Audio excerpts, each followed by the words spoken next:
Assalamualaikum warahmatullahi wabarakatuh. Mesti semua tertanya-tanya kan, kenapa saya ada kat dalam video ni pula, tak pasal-pasal. Okey, tak apa, bertenang. Sekarang ni kalau nampak ni ada 3 kawan saya ni. Diorang sekejap lagi ni akan lakonkan sketsa kecil lah. Jadi semua diharapkan dapat teliti sketsanya. Kemudiannya kita akan bincangkan lah lagi untuk apa ni, video dakwah bagi unit multimedia. Jadi tanpa melengahkan lagi, marilah kita tengok.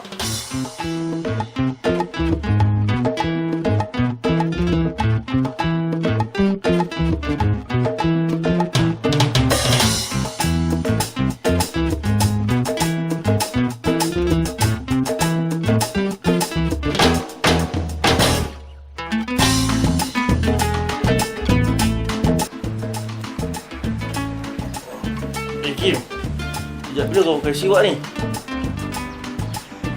Dah bangun? Oh, siwak ni aku baru je beli semalam. Nak try ikut sunnah Rasulullah. Sangat menggalakkan kan? Oh, aku masih tak reti lah nak pakai siwak ni. Bukannya tak reti, kau tu tak reti kan? Kim, jom lah, dah lambat ni. Sekejap. Ambil songkok sekejap.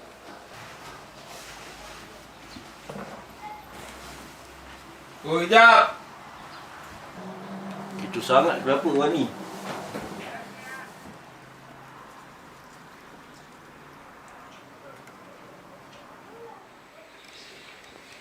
Allahu Akbar. Assalamualaikum warahmatullahi. Assalamualaikum warahmatullahi.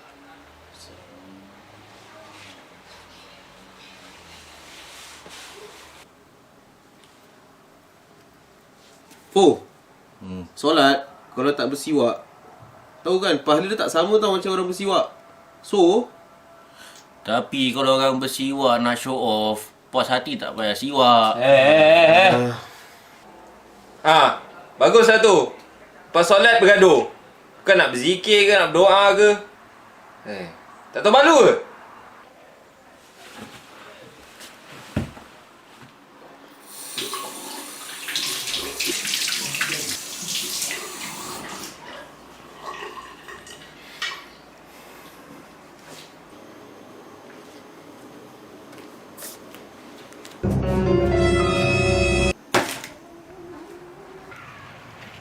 oi, mana bos gigi aku? Aku buang.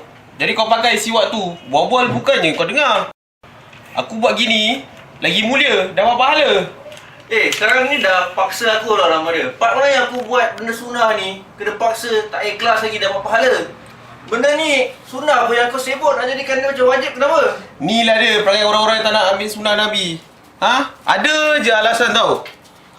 Dah, tak guna nak omong dengan kau lagi. Aku keluar lah. Oi, pergi mana ni? Ni beli gafur bulu gigi. Sana. Katin. Baguslah kau manjakan dia dengan benda-benda gini. Biar dia tak tahu pasal siwak. Janganlah marah-marah dia. Nabi sendiri tak paksa kita untuk bersiwak. Lagi kita paksa dia, lagilah dia nak jauh-jauhkan diri daripada keindahan bersiwak ataupun sunnah-sunnah Rasulullah SAW yang lain. Tapi orang macam Afo tu, dia tak pandang pun aku buat untuk dia. Malas aku nak cakap apa-apa lagi. Ya, okey. Tapi kita buat sunnah-sunnah ni semua kan untuk Allah dan Rasul, bukan untuk manusia. Tahu. Tapi bila aku buat gini, aku harap-harap yang dia terkesan. Tapi macam sia-sia je. Kita kena ikhlas buat benda ni. Kadang bila usaha kita tu tak dinilai akan kepentingan dia, saat tu lah kita sedang belajar tentang keikhlasan. Yalah, aku jalan dulu ke? Deh, salam. Kim, aku nak tanya kau lah. Apa dia? Tadi asal kau belikan aku bulu gigi lah? Tak suruh aku pakai siwak je macam Wan suruh. Kan siwak baik benda dia. Oh, pasal benda tu. Tak adalah, aku terfikir juga.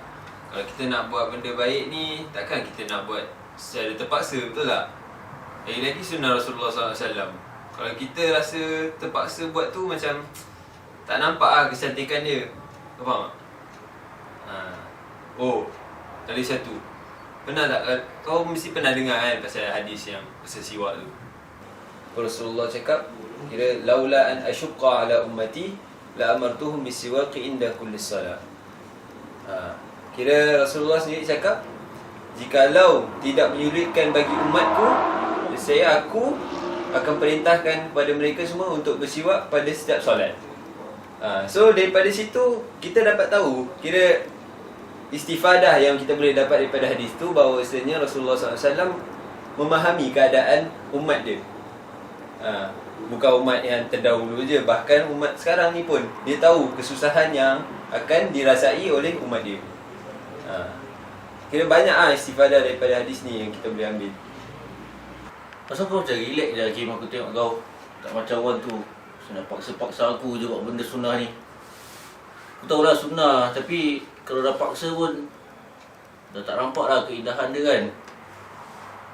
Lepas tu setahu aku orang yang buat benda sunnah ni, dia makin rasa tenang sebab dia ikut sunnah Nabi kan. Tapi aku tengok orang ni macam opposite je, macam tak tenang je aku tengok dia. Aku pun tak faham lah. Satu benda je kau kena ingat, kira kita buat ni nak kena ada keikhlasan dalam diri. Pasal keikhlasan dalam ibadah tu kan adalah kunci utama untuk kita dapat ganjaran dia. Kalau kita buat apa-apa pun tak ada keikhlasan, dia sia-sia pada aku. Kau nak dengar satu cerita pasal Rasulullah SAW bila dia mengajak sahabat-sahabat untuk melakukan kebaikan.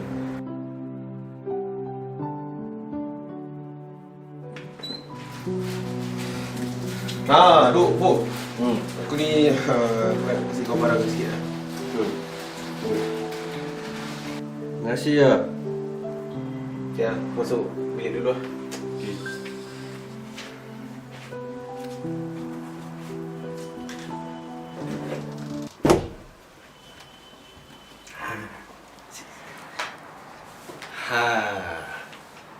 Dengan itu, maka tamatlah sketsa kecil yang dilakonkan oleh 3 kawan saya yang tadi itulah.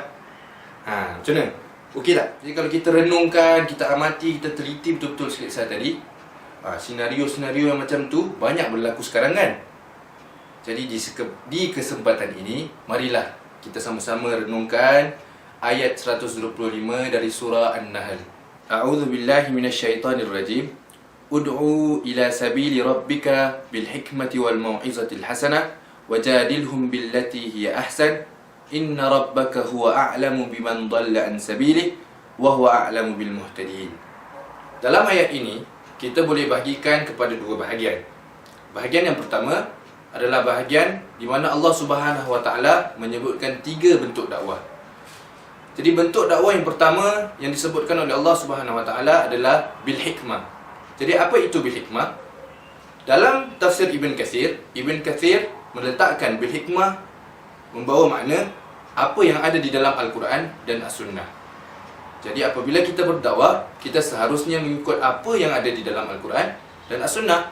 Bentuk yang kedua yang Allah Subhanahu wa taala sebutkan dalam ayat ini adalah al-mau'izatul hasanah, atau dalam bahasa Melayunya nasihat yang baik. So, apa tu nasihat yang baik? Menurut Ibn Kathir, nasihat yang baik adalah menyebutkan batasan-batasan yang telah Allah tetapkan supaya kita ataupun orang yang dinasihati atau kita yang menasihati tidak go over the limit yang akan mendapat kemurkaan Allah Subhanahu wa taala. Bentuk yang ketiga pula yang Allah Subhanahu wa taala menyebutkan dalam ayat ini adalah mujadalah al-hasanah, iaitu yang membawa maksud berbahas dengan baik. Jadi dalam perjalanan dakwah kita, kalau kita perlu berbahas dengan orang lain, maka berbahaslah, tak ada masalah. Tapi berbahaslah dengan bahasa dengan cara yang baik.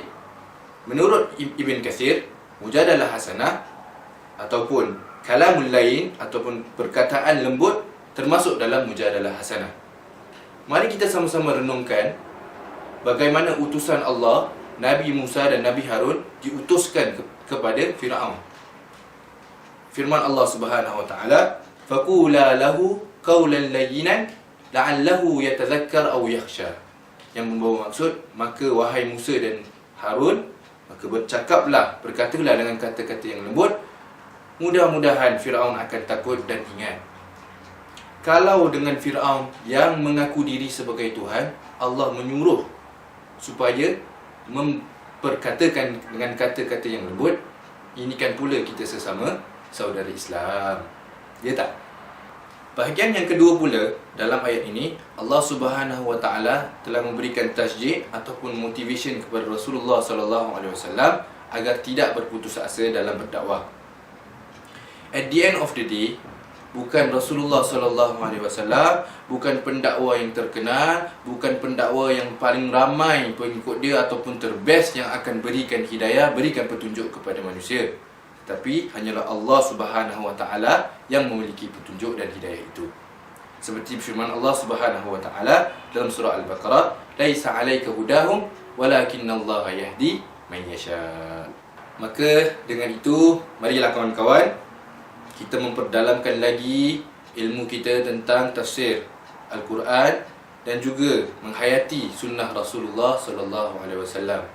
Mudah-mudahan kita dapat lebih mematuhi perintah Allah Subhanahu Wa Taala dan sunnah Rasulullah sallallahu alaihi wasallam, dan juga kita dapat menjadi pendakwa yang lebih adil, yang dapat meletakkan sesuatu pada tempatnya yang betul.